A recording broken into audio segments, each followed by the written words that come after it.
Proof of irrationality. This is the last topic of chapter real number.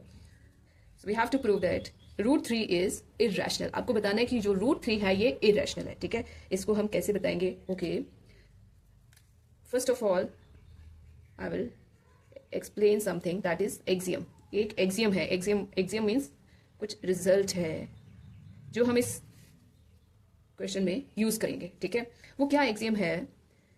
If P divides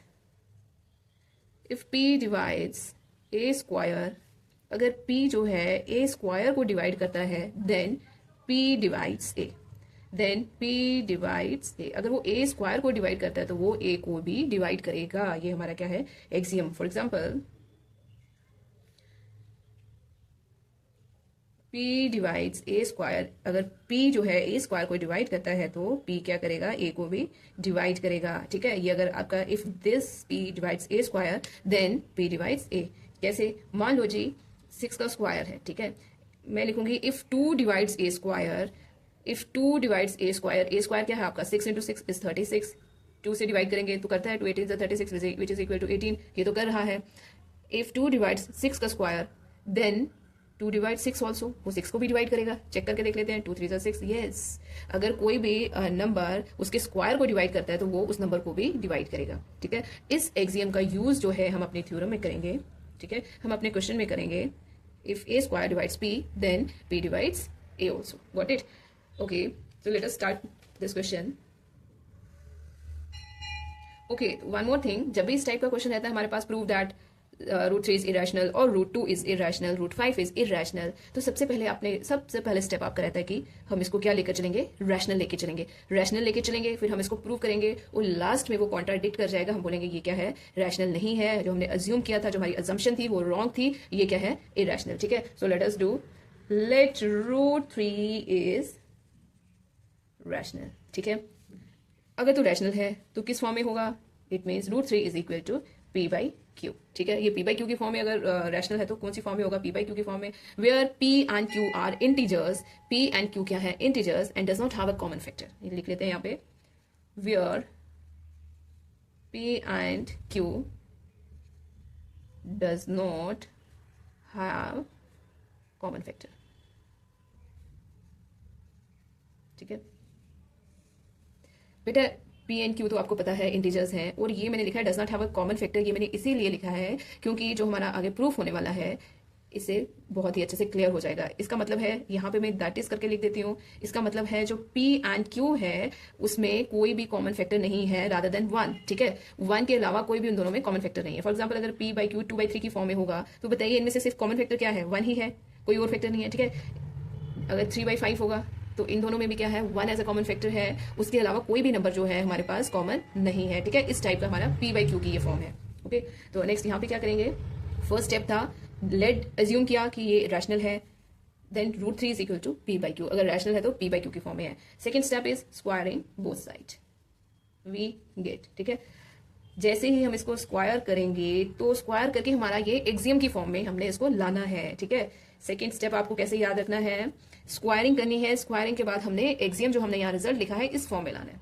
root और square cancel, 3 is equal to p square upon q square. This is p square upon q square. ठीक है, is equal to 3. But जो axiom है वो है ए square upon P. ठीक है, means something जो इस साइड आपकी जो राइट साइड पे रहेगी वो न्यूमिनेटर स्क्वायर में होना चाहिए, डिनोमिनेटर सिंगल नंबर होना चाहिए. ठीक है, तो डिनोमिनेटर सिंगल नंबर लाने के लिए क्या करना है? हमने क्यू स्क्वायर को लेफ्ट साइड ले जाएंगे और 3 को इधर लेंगे, which implies that q square is equal to p square अपनी जगह पे रहेगा और 3 नीचे आ जाएगा. अब बेटा आप देखिए जो राइट साइड है हमारी, this is in the form of A square upon P square upon 3. Let this equation be your equation number 1. ठीक है, अब इस पे मैं एक्सियम यूज करूंगी. मैं यहाँ पे एक्सियम यूज करूंगी. If 3 divides P square. ठीक है, अगर ये इसको डिवाइड कर रहा है तो मैं बोल दूंगी then 3 divides p also. 3 divides p, तो इसको भी डिवाइड करेगा. ठीक है, मान लो 3 जो है पी को डिवाइड कर रहा है, 3 जो है पी को डिवाइड कर रहा है, 3 जो है पी को डिवाइड कर रहा है और उसकी वैल्यू क्या आ गई? n. ठीक है, let p upon 3 is equal to n. ठीक है, तो यहां से हमारी p की वैल्यू निकल सकती है which implies that p is equal to 3 multiplied by n which is 3n. ठीक है, हमारे पास p की वैल्यू आ गई। ऐसे ही हम q की वैल्यू भी सॉल्व करेंगे, ठीक है। q की वैल्यू भी सॉल्व करेंगे, कैसे करेंगे? Put this value of p in equation 1। Put p in equation 1, इस इक्वेशन में पुट कर देते हैं। q square is equal to 3n का whole square upon 3 which is equal to 9n square upon 3 and 3 3 is 9 and this is q square is equal to 3n square। q square is equal to 3n square, ठीक है। q square is equal to 3n square, okay. तो अब यहां से आप इसको भी axiom की फॉर्म में ला सकते हो, बिल्कुल ला सकते हैं। कैसे लाएंगे? सी n स्क्वायर आपका लेफ्ट साइड पे रहेगा, इसको ऐसे लिख लो, n square is equal to ये 3 इधर जाके क्या करेगा? डिवाइड q स्क्वायर अपॉन 3, ठीक है। q स्क्वायर अपॉन 3, देखो ये आपका कौन सी फॉर्म में आ गया? एक्सियम की फॉर्म में, a square upon p form में, ठीक है। Let this be equation second, let this be equation second, ठीक है, okay. n square is equal to q square upon 3, this is a square upon p। यहां पे भी मैं एक्सियम यूज करूंगी। इफ 3 डिवाइड्स, अगर 3 q स्क्वायर को divide कर रहा है तो 3 डिवाइड्स q ऑल्सो, ठीक है। तो अगर ये q को डिवाइड कर रहा है, मान लो, लेट कर लो कि जो q है divided by 3 is equal to m, okay. मान लो उसकी वैल्यू क्या आ गई? दिस इज m, तो ये क्रॉस मल्टीप्लाई करेंगे, q is equal to 3m। यहां तक सबको क्लियर? p की वैल्यू भी आ गई, q की वैल्यू भी आ गई, ठीक है। अब हम यहाँ पे p और q की वैल्यू डाल के देखेंगे। p बाई क्यू हमारा किस फॉर्म में आ गया? p by q is equal to 3n divided by 3m, ठीक है, ओके। यहां तक सबको क्लियर? अब देखो बेटा, p is equal to 3n, अगर मैं 3n के फैक्टर देखूं तो क्या क्या आएगा? 1 3 और n, और 3m के फैक्टर देखूं तो क्या आएंगे? 1 3 और m, ठीक है। तो इस यहाँ पे मेरे पास कितने फैक्टर आ रहे हैं p के? 1 तो है ही है, more than 2 factor, 1 and itself तो है ही है, बट एक और ज्यादा है जो है 3, दोनों में आ रहा है, ठीक है। तो मैंने अपने, जब मैंने लेट किया था, मैंने क्या लिखा था? p and q does not have common factor. लेकिन हमारे पास यहाँ पे p और q को के पास 1 के अलावा और भी फैक्टर्स आ रहे हैं, ठीक है, और भी कॉमन फैक्टर आ रहा है, वो है 3। यहाँ पे क्या आ रहा है आपके पास? 3 is common factor of p and q, ये भी आ रहा है, 3 भी आ रहा है कॉमन फैक्टर। इसका मतलब जो हमने, ये तो हमारा कॉन्ट्राडिक्ट कर गया ना, यहाँ पे हमने तो लिखा था does not have a common factor. इसका मतलब जो हमने अज्यूम किया था, जो हमारी अजम्पशन थी, वो क्या थी? रॉन्ग। क्या थी? Wrong. This contradiction is wrong. क्यों गलत है? Due to our wrong assumption,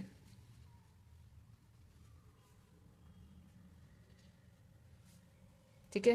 तो इसका मतलब जो हमने अज्यूम किया था वो तो गलत है, रैशनल अज्यूम किया था। इसका मतलब जो √3 है वो क्या है? Is an irrational number, okay okay. One more thing, अगर आपको √3 की जगह √2 आ जाए तो क्या करोगे? You have to prove it same, you have to prove it same. √3 की जगह आप क्या लिखोगे? √2 जहां पे भी 3 3 है वहां पे आपका वो 2 आएगा, और rest the whole question will be same, ठीक है। √3 की जगह √5 आ जाए, √7 आ जाए, you have to do the same question, got it? Okay, one more question, question number 2. Prove that 15 plus 17 √3 is an irrational number, ठीक है। आपने बताना है कि ये irrational number है। फर्स्ट स्टेप आपका लेट करेंगे, this is a rational number, उसके बाद लिखेंगे ये p बाई क्यू की फॉर्म में है, देन सॉल्व, ठीक है। लेट 15 plus 17 √3 इज रैशनल, बहुत ईजी। अगर रैशनल है तो किस टाइप का होगा? ये p बाई क्यू की फॉर्म में, ठीक है। तो अब हम क्या करेंगे? ये जो नंबर है राइट साइड लेके जाएंगे, 17 √3 इज इक्वल टू p अपॉन क्यू माइनस 15, ठीक है। अब 17 भी राइट साइड लेके जाएंगे, यहाँ पे ये cross multiply, minus 15 q upon 17 इधर मल्टीप्लाई करा, यहाँ पे आके डिवाइड करेगा, और क्यू भी इसके साथ है। अब जो √3 है is equal to this p minus 15 q upon 17 q, and you know that जो p है वो रैशनल है, q भी रैशनल है, rational multiplied by rational. I am writing wait, I am writing here rational plus rational किसके इक्वल होता है? रैशनल। रैशनल माइनस रैशनल किसके इक्वल होता है? वो भी रैशनल होता है। रैशनल को अगर रैशनल से मल्टीप्लाई करेंगे तो आंसर रैशनल ही आएगा। रैशनल को अगर हम डिवाइड करेंगे रैशनल के साथ तो आंसर रैशनल ही आएगा, ठीक है। तो यहाँ पे देखो रैशनल माइनस रैशनल, तो ये रैशनल ही आएगा, और डिवाइडेड बाई रैशनल वो भी आएगा, ठीक है। तो rational divided by rational is also rational. तो हमारी जो लेफ्ट हैंड साइड है ये तो इरेशनल है, ये तो इरेशनल है, वो जो राइट साइड है ये तो रैशनल है, ठीक है। तो हम क्या लिखेंगे, since left hand side is not equal to right hand side because irrational is not equal to rational, therefore our assumption is wrong and this is irrational number। जो हमारी assumption है वो क्या है, therefore our assumption is wrong, जो भी हमने assume किया था वो wrong है,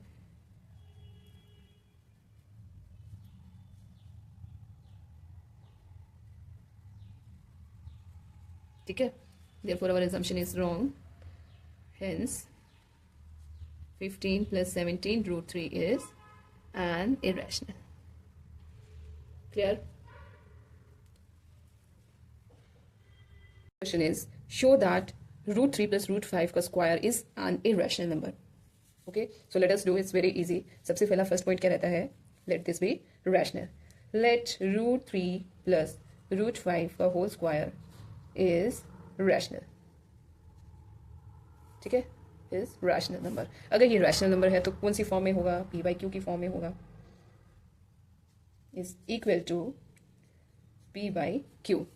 अब इसका a प्लस बी का होल स्क्वायर ओपन करेंगे, implies that रूट 3 का स्क्वायर प्लस रूट 5 का square plus 2 into root 3 into root 5 is equal to p by q। ये आपका आ जाएगा बेटा, रूट और square cancel, implies that 3 plus 5 is here 8 plus 2 root 5 3 are 15 is equal to p by q, ठीक है। 8 को हम क्या करेंगे, राइट साइड ले जाएंगे, 2 root 15 is equal to p by q minus 8, और 2 को भी राइट साइड पे ले जाएंगे, 15 is equal to p minus यहाँ से क्रॉस मल्टीप्लाई 8q अपॉन ये 2 इधर मल्टीप्लाई करा, यहाँ पे आके डिवाइड करेगा 2q, ठीक है। ये कौन सी फॉर्म में बन गया बेटा आपका, p by whole term is p by q form. this is rational, this is rational, this is also rational, rational minus rational, rational, rational divided by rational, rational divided by rational which is equal to rational, ठीक है। तो हमारी जो ये है right side है ये क्या आ गई, rational, और लेफ्ट साइड क्या है, irrational।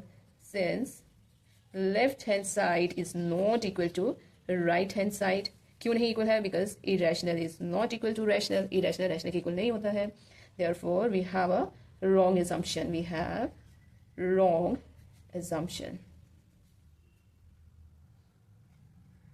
ठीक है। इज इट क्लियर, therefore जो रूट 3 प्लस रूट 5 का होल स्क्वायर था वो क्या था, is an irrational।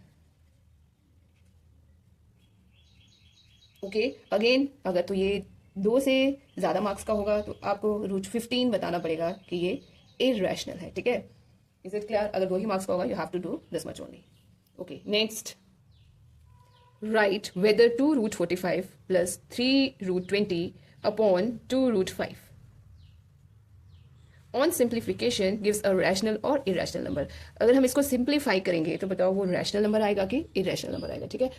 So let us do and check, 2 root 45 plus 3 root 20 upon 2 root 5, तो इसको हम ब्रेक करके लिख लेते हैं, 2 रूट 45 का आएगा 9 इंटू 5, 9 का 3 बाहर आ जाएगा आपके पास, ठीक है, प्लस 3 रूट 5 4 ज़ा 20, यहाँ से 4 का 2 बाहर आ जाएगा, अपॉन में सेम रहेगा, इक्वल टू 9 का 3 बाहर आ जाएगा, ये हो जाएगा 2 इंटू 3 इज 6 रूट 5, प्लस जैसे ही 4 का 2 बाहर आएगा इसके साथ मल्टीप्लाई हो जाएगा, सेम 6 रूट 5 अपॉन 2 रूट 5, ठीक है।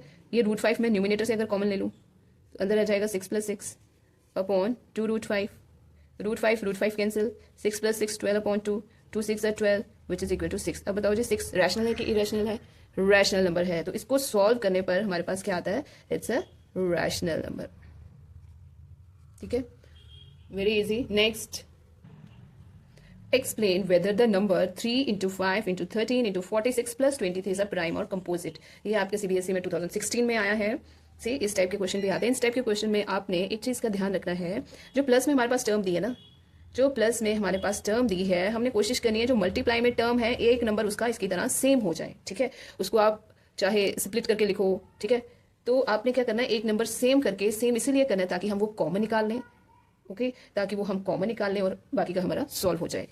सो लेट अस सी, 3 इंटू 5 गिवन क्या है, 3 इंटू 5 इंटू 13 इंटू 46 प्लस 23, ठीक है।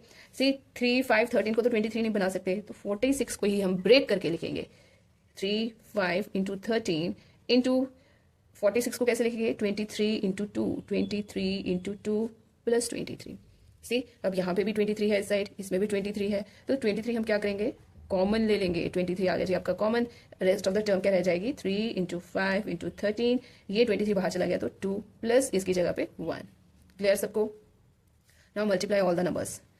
ठीक है, 23 मल्टीप्लाई करके आ जाएगा आपका 390 प्लस 1 इज इक्वल टू 23, ये आ जाएगा मल्टीप्लाइड बाय 391। ठीक है, explain whether this is a prime और कंपोजिट। ये देखिए हमारे पास ये जो है ये क्या है, आपने बताना है कि ये प्राइम नंबर आएगा कि कंपोजिट नंबर आएगा। ठीक है, तो as you all know that जो हमारा कंपोजिट नंबर होता है, that is the product of prime numbers. Composite number actual में क्या है, प्रोडक्ट ऑफ प्राइम नंबर्स। ये भी प्राइम है और ये प्राइम नहीं है, सॉरी ये कंपोजिट है।